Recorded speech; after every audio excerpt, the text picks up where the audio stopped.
pasa a día de hoy, después de varios días de la entrevista del hijo del R1, el misterio de Valeria Márquez. Vamos a comentar todo lo que está en los medios de comunicación y en las redes, porque obviamente el caso de Valeria Márquez es un tema muy grande en el cual hemos visto como el secretario de Estado, mientras decía cómo habían capturado al R1, mandaba ciertos mensajes contra la Sinaloa o sobre...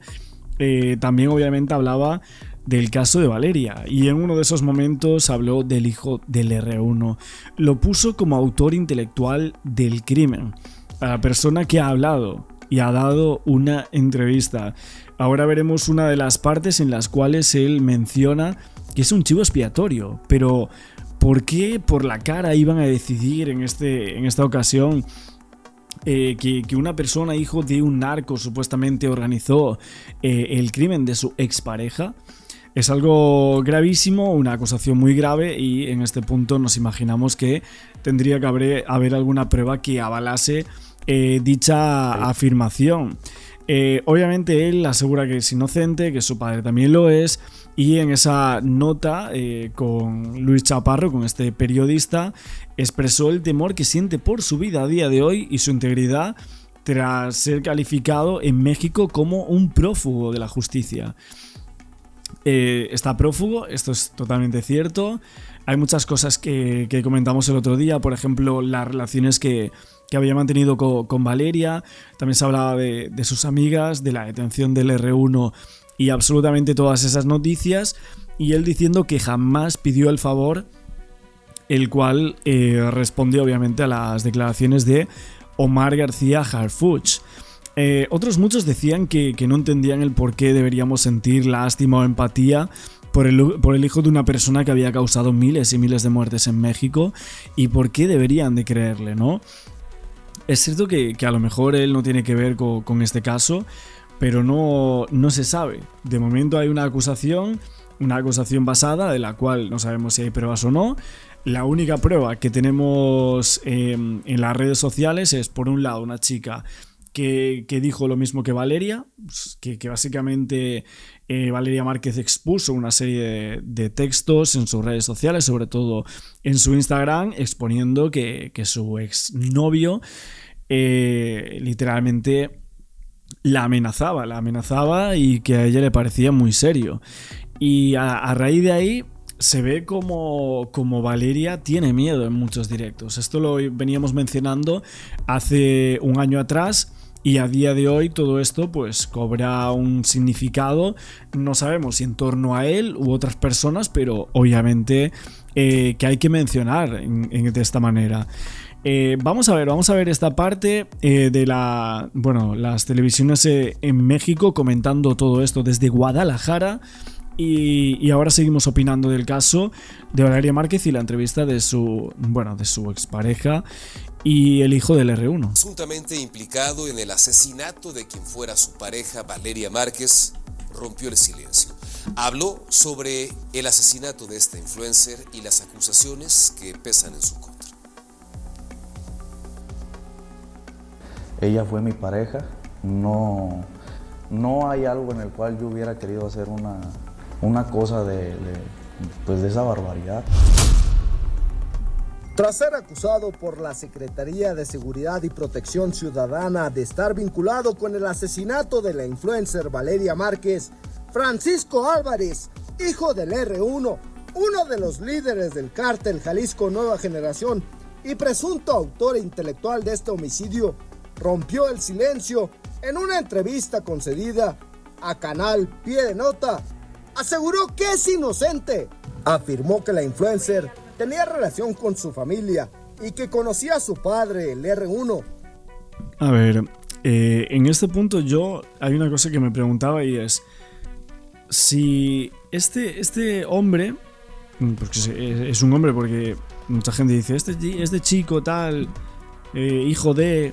Bueno, pues el hijo del R1, básicamente hay una parte donde dice, no, es que Valeria tenía muchísima relación con mi familia, estuvo aquí, estuvo allá, nos ayudó en esto, en lo otro.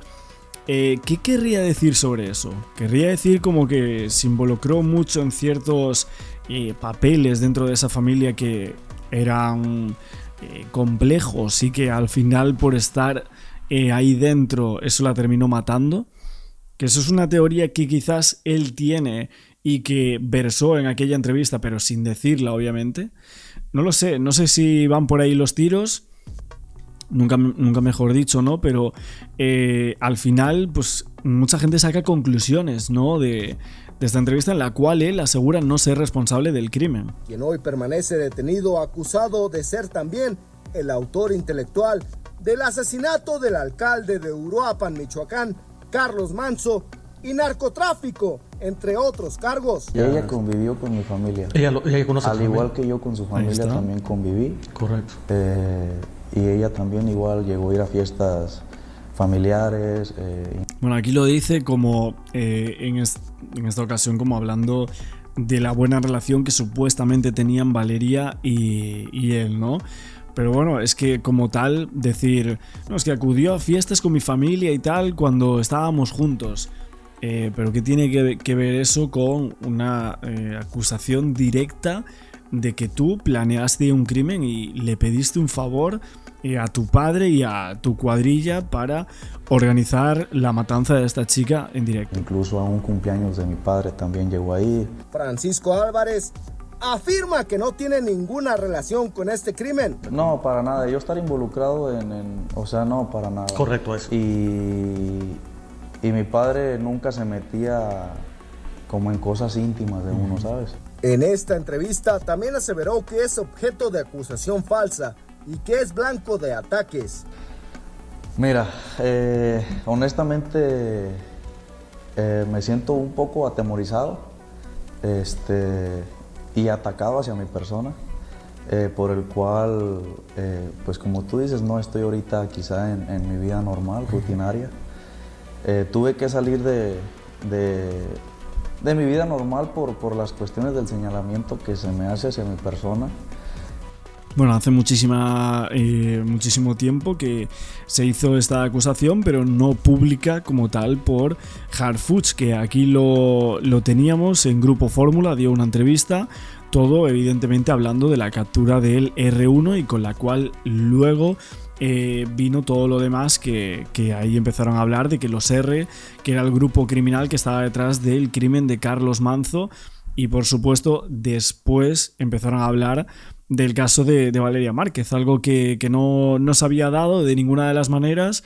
Se hablaba solo en torno al narco, al alcalde, pero no mencionaban el tema de Valeria, que eso fue como una de las últimas cosas. Vamos a ver aquí lo primero que decía Harfuch y ahora nos vamos con más partes de la entrevista. Hora y media a lo mucho fue detenido ya Ramón Ángel N., alias el R1, líder de los Rs, de una facción de las más violentas de Cártel Jalisco Nueva Generación. Ellos tenían presencia en Michoacán y Jalisco. Tienen un antecedente, como mañana se dará a conocer ya más detalle, porque ahorita pues todavía está en proceso. Están relacionados con hechos violentos en nuestro país desde hace muchísimos años. Desde el 2012 han tenido hechos violentos y ataques a la autoridad. Esta persona es identificado como el principal líder de los Rs y el autor intelectual del lamentable homicidio del alcalde Carlos Manzo.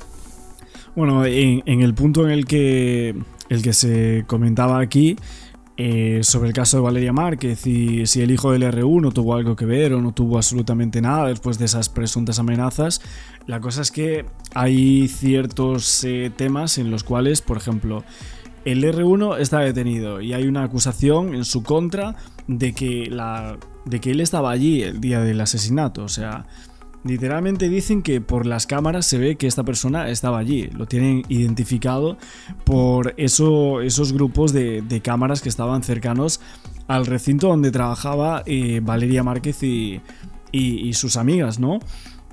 Bueno, supuestas amigas. Entonces, que tengamos esto, que tengamos esa acusación, llama muchísimo la atención que luego se ligue con el hijo del R1. Porque que diga que él no tiene que ver, pero realmente está diciendo que no tiene que ver ni él, que está prófugo de la justicia en México, ni tampoco su padre, que ya está detenido y que aseguran todo lo que estamos comentando por aquí, ¿no?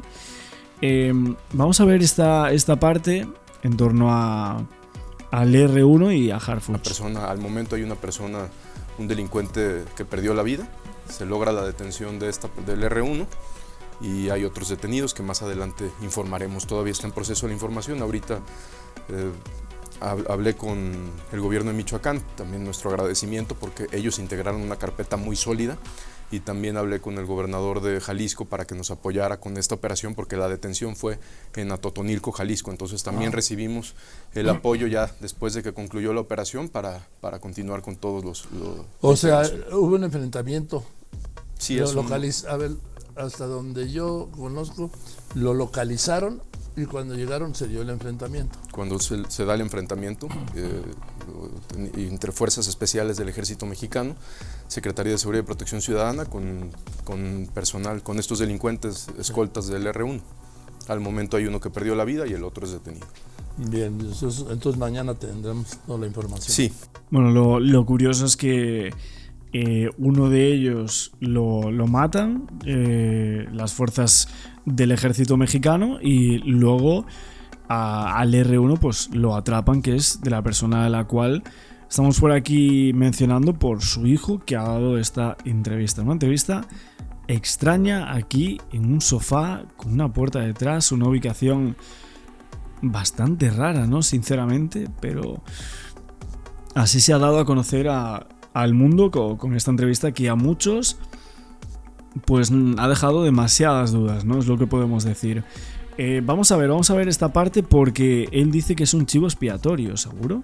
Mira, no me gusta mucho meterme en temas políticos, no sé mucho de política, te mentiría si te digo lo contrario, pero yo creo que todo esto es mucho tema político. ¿Por qué? Porque bueno, el gobierno ya hizo sus declaraciones, detuvieron a mi papá, también pues... Lo están acusando del asesinato de Carlos Manzo también, a tu papá. Lo están acusando, a mi criterio, injustamente, porque no tienen un señalamiento en contra, y yo creo que por eso metieron también lo del caso de Valeria, para afectarlo. ¿Por qué te menciono eso? No por quererme afectar a mí, quizá lo quieren afectar a él, pero más que nada porque ya dieron una declaración donde el gobierno ya no se va a poder echar para atrás. Entonces, pues yo creo que el gobierno, cuando cierra un caso, o más bien cuando se abre un caso, lo más pronto que pueden, lo quieren cerrar. Entonces a lo mejor es el gancho en el cual yo no digo totalmente que mi papá no sea culpable o no, no soy yo quien para determinar eso lo determina un juez, pero pues sí estaría pues de lo mejor que investigaran a fondo cualquier tema. Bueno, que lo investigaran, pero esta persona no se quiere ni presentar, ¿no?, a la fiscalía. Es increíble. Y luego, porque él en una parte yo recuerdo que dice como, es que ese día yo hablé con ella. La pregunta es cuándo habló, ¿no? Porque esto se tendría que saber absolutamente toda esta historia. Y claro, la historia es que Valeria recibe como una especie de llamada, una llamada fantasma que no se sabe muy bien con quién era, ¿no? Luego otra cosa más es que él dice, teníamos planes. Valeria en alguna ocasión en sus directos dice, me trataba como una basura y que no le iba a dar su apellido por estar usada. Esto fue uno de los términos que usó, nunca mejor dicho, ella misma al hablar de esa relación. Para muchos este hombre presuntamente tendría algún tipo de obsesión fatal con Valeria Márquez, y que luego quizás Vivian metía ahí más baza, supuestamente, para que él desconfiara de ella, ¿no?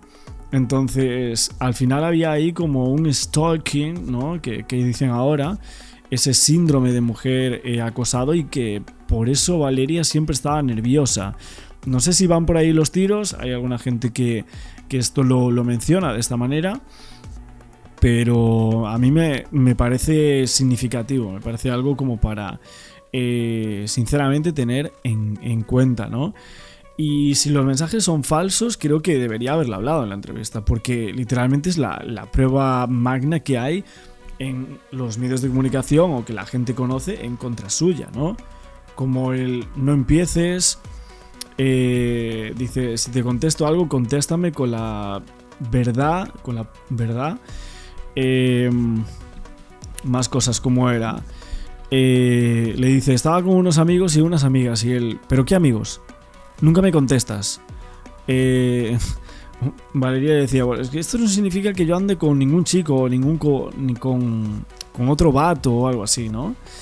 Y otras cosas más que decía, no tengo ni voz ni voto para decirte lo que hagas. Da a respetar tu hogar, le decía, has tenido muchos errores y estos son para aprender y la sigues cagando, tu casa respétala, que solo es para dormir.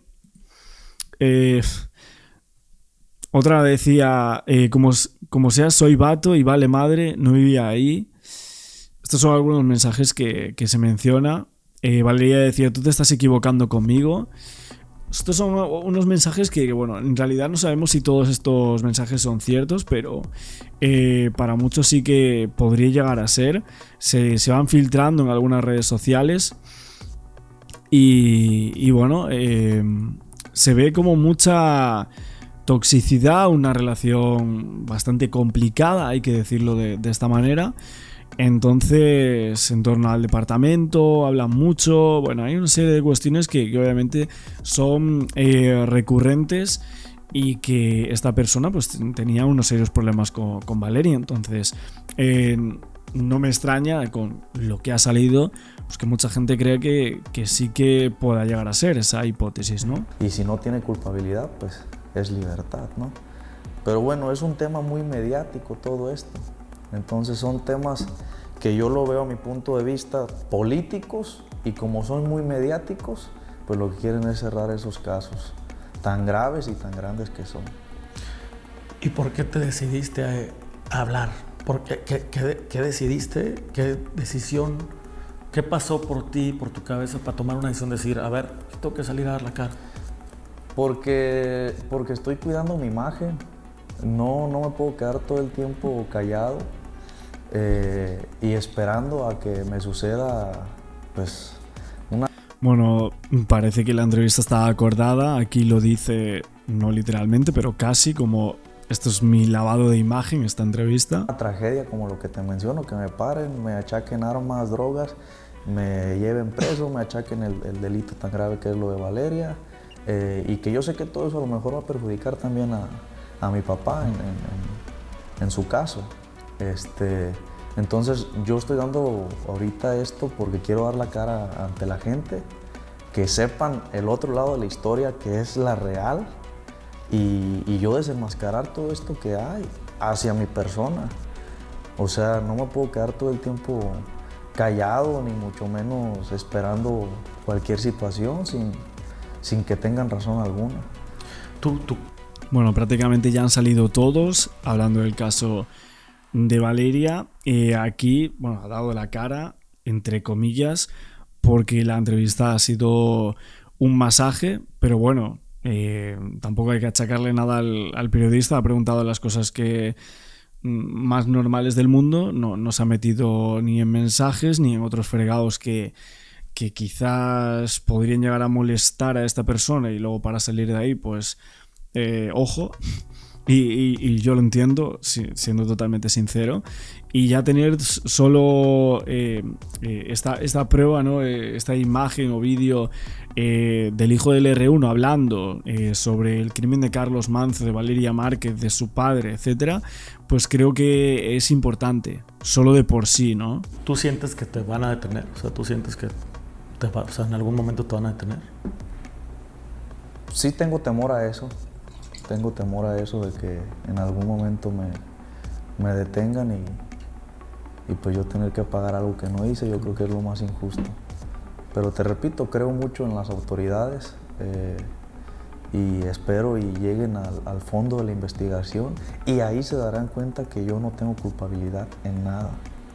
O sea, yo soy totalmente inocente en ese caso. Un mensaje que le quieras dar la familia de Valeria, a la gente, a la autoridad? Digo, la autoridad creo que lo has dado ahorita el mensaje. Con la familia me gustaría, cometí el error de alejármeles, me gustaría en algún momento yo poder platicar con ellos, sé que a lo mejor van a ver esta plática que estamos teniendo tú y yo, y el tema por el que me les alejé un poquito, o quizá que no los busqué, fue por tanto linchamiento que tuve y que mi miedo era que ellos cambiaran la perspectiva hacia mi persona y yo tener como algún rechazo o algún insulto de ellos hacia mí, no sé, muchas cosas, entonces nunca me animé, pero sí me gustaría. Y ante la gente, pues nada, pues que nada más no busco que me crean tampoco, simplemente estoy contando lo que realmente es, y pues dar la cara también, desenmascarar un poquito todo lo que se me acusa, porque... Bueno, obviamente las acusaciones eran durísimas, aquí se filtra todo, los compartidos y bueno, algunos materiales que obviamente comentaremos en próximos vídeos en torno a materiales de chat relacionados con el caso de Valeria Márquez, que no sabemos si realmente son contrastables o no, y es que después de ir analizando todo el caso es como que se van exponiendo una serie de cosas que muchas veces ya no sabemos qué es verdad o qué es mentira, o si los mensajes de los medios de comunicación son verdad, si los de TikTok o de alguna persona en redes sociales son falsos. Pero obviamente las circunstancias que rodearon la muerte de Valeria y los momentos previos al ataque alimentan muchísimas dudas, muchas especulaciones, y aquí esta entrevista pues las ha seguido generando hasta el día de hoy, que han pasado ya por lo menos unos 4 o 5 días de la misma. Aquí le informé de la detención de Ramón Ángel N., el R1. Recordar, este hombre detenido el 30 de julio en Atotonilco, el Alto Jalisco, líder de los R's, célula del cártel Jalisco Nueva Generación, autor intelectual del asesinato del alcalde de Uruapan, Carlos Manso, y también de ordenar el feminicidio de la creadora de contenido Valeria Márquez. Bueno, pues ahora Valeria Márquez, que tenía una relación con el hijo del R1, justamente este joven salió a defenderse, dijo que es inocente, que no es cierto que le pidió a su papá que atacaran a Valeria, que todo esto que está sucediendo es una persecución política, que está atemorizado, y esto es lo que dijo. No soy quien yo para juzgarlas o para determinar alguna culpabilidad, pero en el tiempo que yo estuve con Valeria, pues por celos o lo que tú quieras, sí dejó de hablarse con ciertas amigas. Una de ellas era ella. Esa persona extra. Exactamente. También habló sobre el caso Manso, salió en defensa de su papá, cuestionó que se le culpe de el tema sin que haya una investigación a fondo. Dice que es un tema político altamente mediático y que al parecer las autoridades quieren cerrarlo rápidamente, o sea, llegar a algún culpable.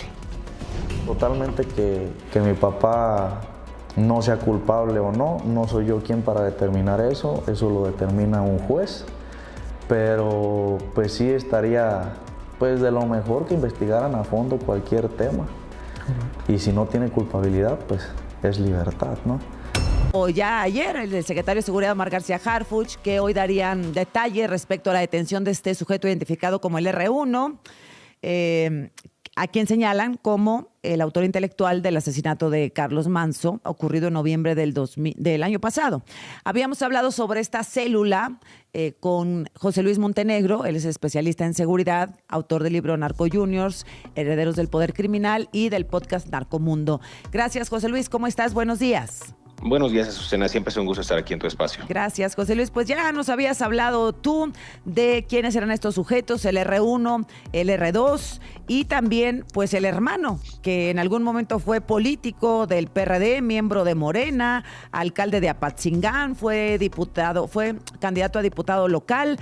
O sea, una familia muy relacionada con la política, José Luis. Una familia, exacto, relacionada con la política, con la criminalidad, y en el caso específico, Azucena, de Ramón Ángel N., el R1, el que ahora están catalogando como presunto autor intelectual del asesinato de Carlos Manzo, hay que decirlo fuerte y claro, estuvo en prisión durante una década y fue liberado de manera polémica en el año 2022. Este hombre, que lo conocen como el R1, en aquel momento, estamos hablando del año 2012, era considerado el segundo más importante en la estructura del cártel Jalisco Nueva Generación, tan solo por debajo, evidentemente, de Nemesio Ceguera Cervantes cuando aún estaba con vida. Es importante decirlo porque el cártel Jalisco se funda por allá del 2009, 2010, y este hombre ya tenía una gran relevancia, me refiero al R1. Y no solamente eso, en algún momento él junto con su hermano fueron responsables de varios narcobloqueos, incendios de vehículos en la zona metropolitana de Jalisco, de Colima, precisamente en el año 2012, el 25 de agosto. Entonces, no son personajes menores, son personajes que inclusive pues pudieron salir, claro, gracias a estas, vamos a decirlo, argucias, a estas peripecias de la ley en estos procesos judiciales que los favorecieron. A ver, hay que decirlo, en 2022, casi una década después, cuando ya les habían imputado a Azucena 20 años de cárcel, tanto al R1 como al R2, solamente cumplieron la mitad de su condena y salieron en el año 2022. Los dos hermanos. Los dos, el R1 y el R2. Este hecho, de hecho, llegó hasta la mañanera, tú recordarás, en aquel sexenio de López Obrador, y lo calificaron como un sabadazo, porque de hecho los liberaron en la madrugada de ese día, noviembre de 2022, con una sentencia absolutoria de un juez de distrito en Sonora. Entonces, a ver, esto te habla de una componenda de este tema legal que no se logra todavía cuajar, vamos a decirlo así, y que permite que estos criminales como el R1, R2, que ya estaban incluso imputados por secuestro, por tráfico de drogas, ya pertenecían a esta organización criminal del cártel Jalisco, los dejan ir como si nada, cuando también les aseguran 4 armas largas, 2 armas cortas, 6 vehículos, equipos de comunicación, documentación falsa. Y hoy día sabemos que este hombre pues es el presunto autor intelectual del asesinato del alcalde de Uruapan, Carlos Manzo. Una falla del sistema judicial, esta que conocemos como la puerta giratoria, ¿no? Y este sujeto, el R1, salió en 2022 pues prácticamente a planear el asesinato de Carlos Manzo. Es que ese es el tema de la supuesta reinserción social, que las cárceles también en México, Azucena, no están dedicadas a esa labor de, vamos a decir así, de hacer una limpia de estos sujetos que en lugar de que se inserten a la sociedad para cambiar sus actos, pues solamente siguen operando al interior de las cárceles, inclusive de máxima seguridad. La liberación de Ramón N., que también le decían el Moncho o el R1, precisamente ocurre el 19 de noviembre del 2022, sale del Ceferezo número 11 en Sonora y empieza, como dices tú, nuevamente a cometer ilícitos, siendo pues su liberación inmediata prácticamente para adherirse nuevamente a las filas del crimen organizado. Eso es algo inaudito y que la autoridad en verdad tiene una tarea pendiente en esa impartición de justicia y en esa reinserción social, porque las cárceles, tú lo sabes, o sea, siguen siendo estos semilleros de narcotraficantes, siguen siendo el centro de operaciones en Aguaruto, por ejemplo, en Sinaloa. Es una estancia para algunos criminales porque desde ahí siguen operando. Sí, en Aguaruto, en Sinaloa, en Atlacholoaya, en Morelos, en todos estos lugares que son cárceles de baja o mediana seguridad, vemos que siguen operando. Por ejemplo, el Botox, el líder de los Blancos de Troya, sigue operando en la cárcel. El propio Audías Flores Silva, a pesar de que está capturado, sigue mandando y sigue dando órdenes. En este caso, el R1 y el R2, en su estancia en Sonora, siguieron siendo parte de esta operación. Exactamente, y salieron a cometer y a recibir órdenes directas nuevamente del Mencho y de otros capos del cártel Jalisco y cometer este tipo de tropelías en contra del alcalde de Uruapan y de la sociedad michoacana. Así es, pues el R1 y el R2 estuvieron presos una década, tendrían que haber cumplido por lo menos 20 años en prisión, del 2012 al 2022. fueron liberados y pues prácticamente salen a sumarse nuevamente al Cártel Jalisco Nueva Generación, al que pertenecían desde un inicio, a planear uno de los asesinatos de mayor impacto en México, que es el del alcalde de Uruapan, Carlos Manso. ¿Qué me dices del hermano político? Este señor Roldán Álvarez Ayala, que fue alcalde de Apatzingán, que fue candidato a diputado local, que aparecía, pues creo que en algún momento en el PRD y luego como militante de Morena, consejero. Consejero de Morena, así como refería la alcaldesa de Uruapan, Grecia Quiroz, ahorita que platicabas con ella. Y es también interesante esta otra relación que tienen en la parte política, que de hecho, han salido pronunciamientos inclusive de Leonel Godoy pidiendo que ahora sí se investigue a Roldán Álvarez, el hermano del R1, para pues ver si tuvo algo que ver, ¿no?, en el asesinato de Carlos Manso.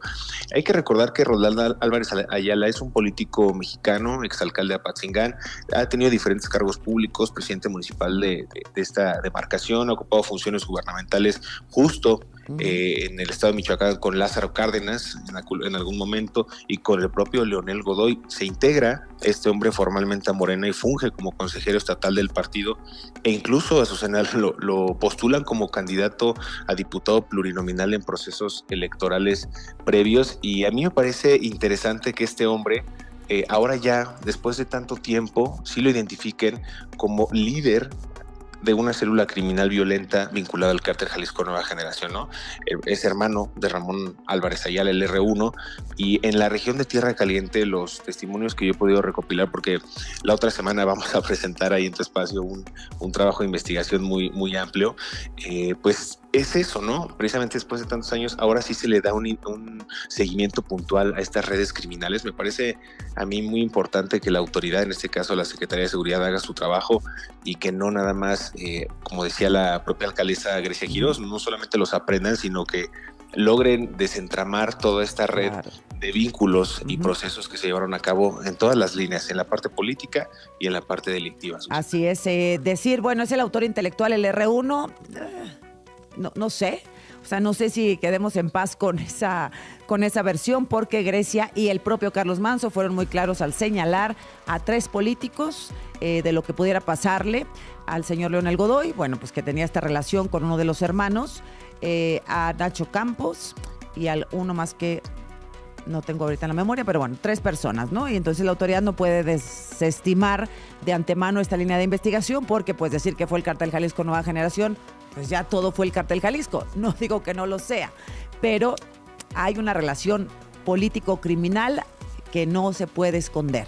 Y en este caso pareciera que es más clara, o al menos tendría que comprobarse que no lo es.